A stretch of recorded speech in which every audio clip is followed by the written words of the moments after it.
વલસાડ જિલ્લાના ઔદ્યોગિક એકમોમાંથી ફરી એકવાર ભીષણ આગ ફાટી નીકળવાની ઘટના સામે આવી છે. પારડી તાલુકાના ઉમરસાડી ગામ નજીક આવેલ બીએન ઇન્ડસ્ટ્રીમાં વહેલી સવારે આગ લાગી હતી. આગના પગલે કામદારોમાં દોડધામ મચી ગઈ હતી. આગની જાણ થતાં જ કંપની સંચાલકોએ કામદારોને તાત્કાલિક સુરક્ષિત સ્થળે ખસેડવાનો આદેશ આપ્યો હતો.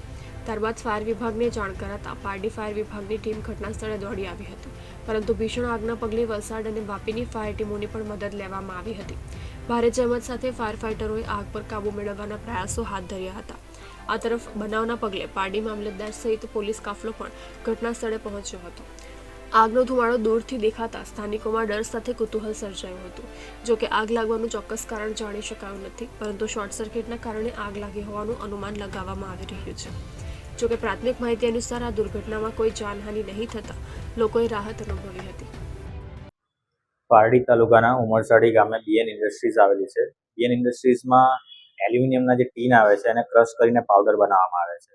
તે કંપનીમાં આજે સવારે 6:30 વાગ્યાના અરસામાં આગ લાગેલ હતી અને 7 વાગ્યાથી ફાયર ટેન્ડર્સ ત્યાં પહોંચી ગયા હતા. પારડીના ફાયર ટેન્ડર્સ દ્વારા પણ ફોર્મ દ્વારા આગનો કાબુ મેળવવાનો પ્રયત્ન કર્યો હતો, પરંતુ આગ મોટા પ્રમાણમાં હતી, તેથી વલસાડ અને વાપીથી પણ ફાયર ટેન્ડર મંગાવવામાં આવ્યા હતા. હાલ ત્રણેય તાલુકાના ફાયર ટેન્ડર દ્વારા આગ પર કાબુ મેળવવાનો પ્રયત્ન ચાલુ છે. જે પાવડર બને છે હાઈલી ઇન્ફ્લેમેબલ છે, તેના કારણે આગ પર કાબુ મેળવવો મુશ્કેલ છે. એટલે સૌપ્રથમ તો અમે એ પ્રયત્ન કરી રહ્યા છે કે જે આગ લાગેલ છે તે કંપનીની આજુબાજુ આગ વધુ ન ફેલાય તે પ્રયત્નો હાથ ધરી રહ્યા છે. હાલ આગમાં કોઈ જાનહાનિ નથી, પરંતુ આગ પર કાબુ પૂરેપૂરો મેળવી શકાય એમ નથી, એટલે પ્રયત્નો ચાલુ છે અને સંપૂર્ણ કાબુ મેળવવાના પ્રયત્નો હાથ ધરાઈ રહ્યા છે. અંદાજે કેટલા કલાક બાદ આગ ઉપર કાબુ મેળવવાની શક્યતા છે? હાલ 4 કલાક થઈ ગયા છે. હજુ પણ ફોર્મ દ્વારા સ્પ્રે કરીને આગ પર કાબુ મેળવવાના પ્રયત્ન ચાલુ છે.